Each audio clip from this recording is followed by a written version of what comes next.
Breaking news. Baby, we've got bad blood. Taylor Swift and Blake Lively's friendship hits a sour note. They've been friends for 10 years. In fact, their friendship has long been considered one of Hollywood's tightest. But when Taylor Swift, 35, showed up at the Super Bowl last weekend to support her boyfriend, Travis Kelce, there was no Blake Lively, 37, in her VIP posse of close friends. The former Gossip Girl star's absence only served to strengthen the rumors the two have fallen out. The reason? Blake's messy multi-million-dollar legal battle with her ends with his co-star and director Justin Baldoni, 41, which has seen Taylor's name dragged in. In December, Blake made headlines when she sensationally sued Justin for sexual harassment and workplace safety concerns during the making of the movie.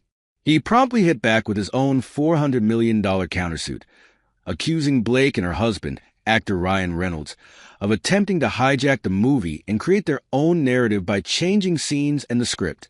Both sides are citing evidence, based largely on exchanged emails and texts. In one such exchange, Jason says Blake used her friendship with the pop star to threaten him into changing the film's script.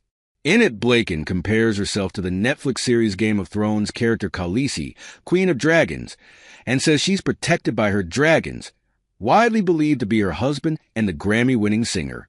If you ever get around to watching Game of Thrones, you'll appreciate that I'm Khaleesi, and like her, I happen to have a few dragons, read Blake's alleged text to Baldoni, as per his complaint, for better or worse, but usually for better, because my dragons also protect those I fight for. So really we all benefit from those gorgeous monsters of mine. You will too, I can promise you. Insiders say despite their long friendship, Taylor can't help but feel used by her pal, who hasn't been seen publicly since filing her lawsuit. She wants to keep out of this drama as much as possible, a source tells Page 6. Taylor really wishes Blake hadn't dragged her into this whole situation. The cruel summer singer is normally very outspoken in promoting her friends' projects, but has remained tight-lipped about promoting It Ends With Us. When the movie, which is centered on an abusive relationship between a neurosurgeon and a florist, premiered in August last year, she didn't encourage fans to go see it as she did with her pal Zoe Kravitz's Blink Twice, for example. While working on the film, Blake also reportedly insisted on rewriting the rooftop scene. She invited Justin to her New York home where the actor says he felt pressured into using her version of the script as her husband. Actor Ryan Reynolds was there as well as a Grammy winner. With the case set to go to court next year, Justin's attorney Brian Friedman hasn't ruled out the idea of summoning Taylor to testify, telling TMZ's it is a game-time decision, adding he would seek testimony from anyone who may have relevant information. A source says Taylor was in no way involved in the production of the movie. She wasn't a producer and had no creative involvement. Despite this, it appears the legal drama has cast a shadow on their friendship. Taylor is godmother to 3 of Blake's daughters, whose names she even included in her song Betty from the album Folklore, James, Inez, and Betty. The two have also worked together with Blake, directing Taylor's music video for her song, I Bet You Think About Me. Blake and Ryan attended Taylor's 4th of July party in 2016 when the singer was dating Tom Hiddleston. In December 2018, Blake was at Taylor's costume party with pictures from the night, also showing Taylor and Ryan drinking bottles of his aviation brand gin. Last year at the Super Bowl, they were inseparable as they cheered on Taylor's boyfriend, Travis Kelce, and his team, the Kansas City Chiefs. This year, Blake was nowhere to be seen. As speculation swirled, an insider was quoted as saying, she and Ryan are keeping a low profile at the moment.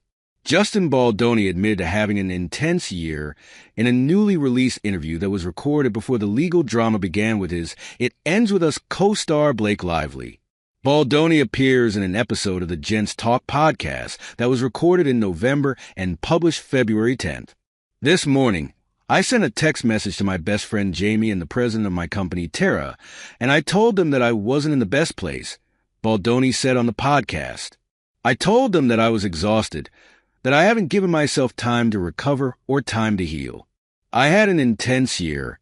In December, Lively filed a lawsuit against Baldoni accusing him of sexual harassment and of orchestrating a retaliatory smear campaign, allegations he has denied. Baldoni responded with a $400 million lawsuit against her with multiple allegations, including defamation and extortion, which she has denied. As Chelsea Handler put it during her opening monologue at the 2025 Critics' Choice Awards, the legal battle between Blake Lively and Justin Baldoni has been a significant distraction for fans intrigued by the case. At a time when the country dealt with raging wildfires, a changeover in the Oval Office with President Donald Trump reclaiming his seat, and a host of other troubling news, some became infatuated over the celebrity war, arguing on social media over whose corner they stood in. More accusations and insight into Lively and Baldoni's work relationship have dropped each day, making the tug-of-war between the actors seem never-ending. And according to legal experts, it's costing them more than just money.